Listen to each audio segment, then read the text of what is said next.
Assalamualaikum student. Today our topic is working of Daniell cell from chapter 7 electrochemistry. Daniell cell की construction हमने last lecture में discuss की थी. थोड़ा सा मैं रिपीट कर देती हूँ. हमने पढ़ा था कि Daniell सेल जो है वो 2 हाफ सेल पर मुश्तमिल होता है. वो जो हाफ सेल हैं, हर हाफ सेल में क्या है कि एक इलेक्ट्रोड है, मेटल का इलेक्ट्रोड होता है और उसी मेटल के साल्ट सॉल्यूशन में उसको डिप किया जाता है. ठीक है, यानी कि जैसे यहाँ पे जिंक मेटल का इलेक्ट्रोड है और उसको जिंक सल्फेट के सॉल्यूशन में डिप किया गया. इसी तरह यहाँ पे ये जो हमारे पास स्टार्ट हाफ सेल है, इसमें हमारे पास कॉपर का इलेक्ट्रोड है और उसको कॉपर सल्फेट के सॉल्यूशन में डिप किया गया है. इन दोनों इलेक्ट्रोड के दरमियान ये साल्ट ब्रिज जो है, ये हमारे पास जो है इन दोनों इस हाफ सेल को इसने कनेक्ट किया हुआ है. साल्ट ब्रिज का फंक्शन भी मैंने आपको लास्ट लेक्चर में बताया था कि ये इन दोनों सेल को जो है वो इनमें आयंस का चार्ज का बैलेंस रखती है. ये हमारे पास एक एक्सटर्नल सर्किट है. ठीक है, अब हम यहाँ पे आज हम देखेंगे कि ये Daniell सेल जो है वो वर्क कैसे करता है, कैसे इसमें इलेक्ट्रिसिटी प्रोड्यूस होती है या कैसे रिएक्शन जो है वो प्रोसीड होते हैं. अब हम अगर देखें तो इसमें ये जो 2 हाफ सेल हैं, क्वेश्चन ये है कि कहाँ पर ऑक्सीडेशन होगी और कहाँ पर रिडक्शन होगी. तो अब देखें, इन दोनों जो हमारे पास 2 मेटल के इलेक्ट्रोड्स होते हैं, उन दोनों में जिस मेटल के पास ज़्यादा टेंडेंसी होती है, जिस मेटल की ज़्यादा टेंडेंसी होती है इलेक्ट्रॉन लॉस करने की, वो पहले इलेक्ट्रॉन लॉस करती है. और लॉस ऑफ इलेक्ट्रॉन को हम क्या कहते हैं? ऑक्सीडेशन. तो उसकी क्या हो जाती है? ऑक्सीडेशन होती है. अगर हम जिंक और कॉपर का कंपैरिजन करें तो जिंक मेटल जो है उसके पास ज़्यादा टेंडेंसी है to loss electron than copper. Zinc metal has tendency to loss electron than copper. ठीक है, जिंक मेटल जो है वो ज़्यादा इजीली इलेक्ट्रॉन लॉस करती है as compare to the copper. तो इसीलिए जिंक मेटल जो है, यहाँ पे हमारे पास ये वाला हाफ सेल, यहाँ पे जिंक इलेक्ट्रॉन लॉस करेगी और यहाँ पे जिंक +2 फॉर्म में आ जाएगी. चूँकि लॉस ऑफ इलेक्ट्रॉन हुआ है तो इसको हम लोग क्या कहेंगे? ऑक्सीडेशन कहेंगे.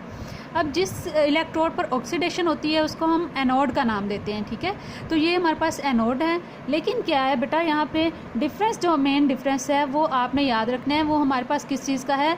मेन डिफरेंस यहाँ पे आ रहा है चार्जेस का, एनोड और कैथोड के चार्जेस का. इलेक्ट्रोलिटिक सेल में एनोड जो है वो बैटरी के पॉजिटिव टर्मिनल से कनेक्ट था, इसलिए उसके ऊपर पॉजिटिव चार्ज था. कैथोड नेगेटिव से होता है, इसलिए उसके ऊपर नेगेटिव होता है. लेकिन Daniell सेल में हमारे पास क्या डिफरेंस आ गया? क्योंकि जिंक ने यहाँ पे इलेक्ट्रॉन को लॉस किया है तो इलेक्ट्रॉन यहाँ पे एनोड पे कलेक्ट होना शुरू हो जाते हैं. इलेक्ट्रॉन की कलेक्शन की वजह से और इलेक्ट्रॉन की मूवमेंट की वजह से एनोड पर नेगेटिव चार्ज आ जाएगा और कैथोड पर पॉजिटिव चार्ज आ जाएगा. अब यहाँ से ये जो इलेक्ट्रॉन निकले हैं, ये इलेक्ट्रॉन फ्लो करते हुए एक्सटर्नल सर्किट से कैथोड की तरफ आते हैं. ठीक है, और चूँकि ये एक एक्सटर्नल सर्किट में इलेक्ट्रॉन का फ्लो हो रहा है, इसीलिए यहाँ पे हमारे पास वोल्ट मीटर जो है वो करंट की बताता है कि यहाँ पे हमारे पास जो है वो करंट प्रोड्यूस हो रहा है. करंट हमारे पास क्या है बेटा? फ्लो ऑफ इलेक्ट्रॉन है ना. तो यहाँ पे इलेक्ट्रॉन के फ्लो से हमारे पास जो नॉन स्पॉन्टेनियस रिएक्शन हुआ, उसके रिजल्ट में हमारे पास इलेक्ट्रिसिटी प्रोड्यूस होती है. हमने Daniell सेल की जो डेफिनेशन पढ़ी थी उसमें भी हमने यही कहा कि गैल्वेनिक सेल हमारे पास वो वाला सेल होता है जिसमें स्पॉन्टेनियस रिएक्शन होता है और इलेक्ट्रिसिटी प्रोड्यूस होती है. अब ये इलेक्ट्रॉन मूव करते हुए जैसे ही कैथोड पर आते हैं तो कैथोड पर मौजूद जो हमारे पास कॉपर का इलेक्ट्रोड है, वो कॉपर का इलेक्ट्रोड जो एक्सटर्नल सर्किट से इलेक्ट्रॉन आते हैं उन इलेक्ट्रॉन को गेन करता है.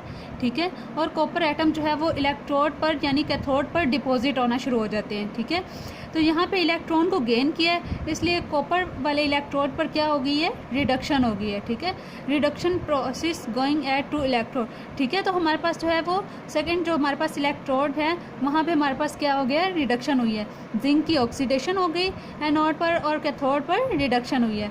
इसका अगर हम देखें तो ऑक्सीडेशन एनोड पर क्या हुआ? जिंक ने 2 इलेक्ट्रॉन लॉस किए, इसके ऊपर +2 चार्ज आ गया. ठीक है, यहाँ पे हमारे पास जो ये +2 चार्ज आ गया, यहाँ पे हमारे पास क्या हो गया? ऑक्सीडेशन हुई है. इसी तरह कॉपर ने क्या किया? वो जो इलेक्ट्रॉन एक्सटर्नल सर्किट से फ्लो करते हुए जैसे ही कॉपर इलेक्ट्रोड पर आते हैं, कॉपर उनको गेन करता है और यहाँ पे हमारे पास जो है वो कॉपर डिपॉजिट होना शुरू हो जाता है.